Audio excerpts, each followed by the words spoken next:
கேட்பார், நீ தீவிரவாதி என்று சொல்வார். நானா தீவிரவாதி? ஒரு மூக்கு கண்ணாடி, ஒரு ஜுப்பா, கையில் தடி. நான் தீவிரவாதி அல்ல, நான் ஒரு சமூக சீர்திருத்தவாதி என்று சொல்வார். கேட்காம தண்டனை வழங்குவார்கள். வழங்குகின்ற பொழுது இதோடு முடிந்தது, உமர் முக்தாருடைய நிலை இதோடு முடிந்தது, வேறு எதுவும் நடக்காது என்று முஸ்லிம் நினைத்தான்.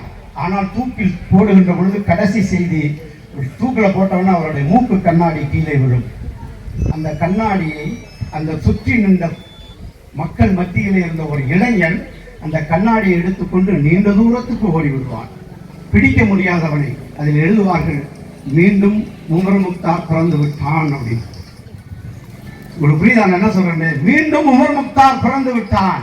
கண்ணாடியை தூக்கி கொண்டு ஓடுகின்ற பொழுது அதனுடைய கொள்கையை முன்னெடுக்க ஒரு இளைஞன் வந்து விட்டான் என்கின்ற பெயர்தான் உமர் முக்தாருக்கு தேவையை தவிர வேறு ஒன்றுமில்லை. அந்த பெயரை உங்கள் மகனும் உங்கள் மகளும் எடுக்க வேண்டும். ஒரு இஸ்லாமிய பெண்கள் யாரும் வருவதே இல்லை, முன் வருவதே இல்லை. ஆனால் துணிச்சலாக வந்து நின்று வரவேற்புரை நிகழ்த்துகிறார். இதுதான் வேண்டும், ஆளுமை சக்தி வேண்டும், அதுதான் முக்கியம். புரியுதா? எங்க இடத்துல ஒரு பையனுக்கு பொண்ணு பார்த்தாங்க, 2வது திருமணம். பொண்ணு பார்க்கும்போது இந்த பையன் சொன்னா கொஞ்சம் படிச்ச பொண்ணா வேணும் அப்படின்னு கேட்டான். அதுக்கு இந்த பொண்ணு பார்க்கறவன் சொன்னா, நீ வாங்கி கொடுக்க போறது 50 ரூபாய்க்கு மீன், அதை ஆயுமாண்டு கேட்கறா, உனக்கு எதுக்குறா படிக்கிற பொண்ணு அப்படின்னு கேட்டான். புரியுதா உங்களுக்கு? அதே மாதிரி இருக்கக்கூடாது. படித்தவர்கள் தான் இங்கு தேவைப்படுகிறார்கள், அவர்கள் தான் இங்கு தேவை. காரணம் என்ன தெரியுமா? சில பேர் சில சேவையை செஞ்சுட்டு பெரிய பெருசா பேசுவான். இதெல்லாம் அப்படி இல்லை. ஏன்னா நம்மகிட்ட எல்லாத்தையும் கோழி இருக்கு. கோழி ஒரே ஒரு முட்டையை போட்டு விட்டு கூவி ஊரை அழைக்கும், அழைக்கும். ஆனால் ஆமை பல 100 முட்டைகளை போட்டு விட்டு அமைதியாக இருக்கும். இதுதான் ஆமைக்கும் இதுக்கும் உள்ள வித்தியாசம். அதே போல பல சேவைகள் நீங்கள் இங்கு தொடர வேண்டும் என்று நான் வாழ்த்துகிறேன். இன்னும் இன்னும் நீங்கள் சேவைகளை முன்னெடுக்க வேண்டும் என வேண்டுகிறேன். இன்று என்னன்னா, இன்னைக்கு போகி பண்டிகை. இந்த போகி பண்டிகையில் நான் இன்று எனது நாளிதழுக்காக எழுதிய கவிதையை சொல்லிவிட்டு முடிக்கிறேன். உங்களுக்கு எல்லாருக்கும் பொருத்தமான கவிதை. பழையனவற்றையும் பயனற்றவற்றையும், பழையவற்றையும் பயனற்றவற்றையும் நம்மிடம் இருந்து போக்கி இன்று கொண்டாடுகிறோம் பண்டிகை போகி. எட்டி பிழைத்து உண்டு கொழுத்து வாழ்வோரையும் இந்த போகியிலேயே சேர்த்து கொழுத்து. எட்டி பிழைத்து உண்டு கொழுத்து வாழ்வோரையும் இந்த போகியிலேயே சேர்த்து கொழுத்து. பழையனவற்றையும் நம் கொள்கைக்கு எதிரானவற்றையும் ஒன்றிணைத்து கொழுத்து. வயல்களில் சேர்ந்திருக்கும் கழிவுகளையும் நம்மிடம் சேர்த்து வைத்திருக்கும் களிசடைகளையும் சேர்த்து கொழுத்து. இந்த போகியிலே தீயவைகள் யாவையும் சேர்த்து கொழுத்து. அது வரும் ஆண்டில் வரட்டும் நல்லவைகளாக முளைத்து. கடந்த ஆண்டில் லஞ்சமாக பெற்றிருந்தால் கவரை திருப்பி கொடுத்து விட்டு உறுதிமொழி ஏற்றுவிடு, இனி செய்ய மாட்டேன் அந்த தவறை. வேலை வாங்கி தருவதாக எவரிடமும் ஏமாற்றி பெற்றிருந்தால் பணத்தை, எடுத்திருந்தால் பக்கத்து வீட்டார் நிலத்தை, சுரண்டி இருந்தால் மற்றவருடைய சுக நலத்தை, இந்த போகியிலேயே கொடுத்து விட்டு காப்பாற்றிக் கொள்ளும் மானத்தை. அடுத்தவரின் இனிப்பையும் அடுத்தவரின் ஆரோக்கிய உணவையும் எடுத்தவன் நீயாக இருந்தால், அதனால் உனக்கு சுகரும் கொழுப்பும் வந்திருந்தால் அதனை போக்க முடியாது மருந்தால். திருப்பி கொடுத்து விடு இந்த போகியிலே, நீ ஒன்னும் கொண்டு போக போறதில்லை நீ போகையிலே. திருப்பி கொடுத்து விடு இந்த போகியிலே, நீ ஒன்னும் கொண்டு போக போறதில்லை நீ போகையிலே. அடுத்தவன் பணத்தில் பலன் பெற்றிருந்தால் இந்த போகியிலேயே திருப்பி கொடுத்து விடு. பயனற்றவைகள் எதுவாக இருந்தாலும் இந்த போகியிலேயே கொளுத்து விடு, கொளுத்தி விடு. எவரிடமும் கடனாக வாங்கியிருந்தால் அதை கொடுத்து விடு. மகளிர் சுய குழுக்களில் எடுத்திருந்தாலும் கூட அதை கொடுத்து விடு.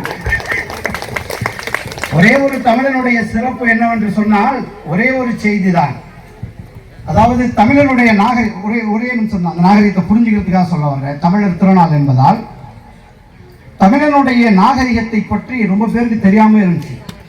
அப்போ ஜான் மார்சல் அப்படின்னு ஒரு தொல்லியல் துறையினுடைய தலைவர் இந்தியாவினுடைய, அவர் 20/12/24 அன்று ஒரு ஆய்வு செய்கிறார் தமிழன். அப்பதான் இந்த தமிழனுடைய பண்பாடே சிந்து சமவெளி நாகரிகமே வருகிறது.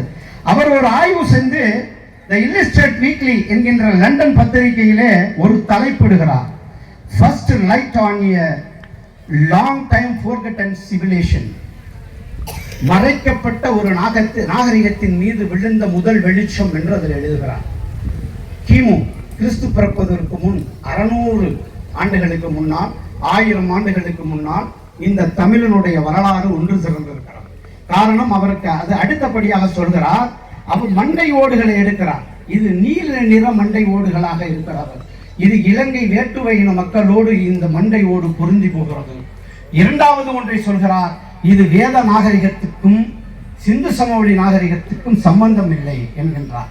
ஒரே இனமாக ஒரே மொழியாக பேசிக்கொண்டு முகஞ்சாதார ஹரப்பாவிலே வாழ்ந்த மனிதன் காலச்சூழ் முதலிலே உலகத்தினுடைய முதல் கண்டுபிடிப்பு என்ன தெரியுமா? சிறந்த கண்டுபிடிப்பு சொன்ன ஆச்சரியப்படுவீங்க. பானை தான் முதல் சிறந்த கண்டுபிடிப்பு. ஏன்னா எல்லோருமே நதிக்கரையின் ஓரமாகத்தான் மனிதன் வாழ்ந்தான்.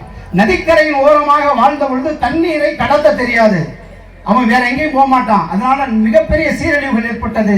பானையை கண்டுபிடித்ததற்கு பின்னால் தான் தண்ணியை கடத்தக்கூடிய அறிவை பெற்றான். அதற்கு பிறகுதான் விவசாயமே செய்தான். இதுதான் முக்கியம். பானை தான் உலகத்தினுடைய முதல் கண்டுபிடிப்பு என்று சொல்கிறார்கள். முதல் மொழியும் தமிழ் மொழி தான்.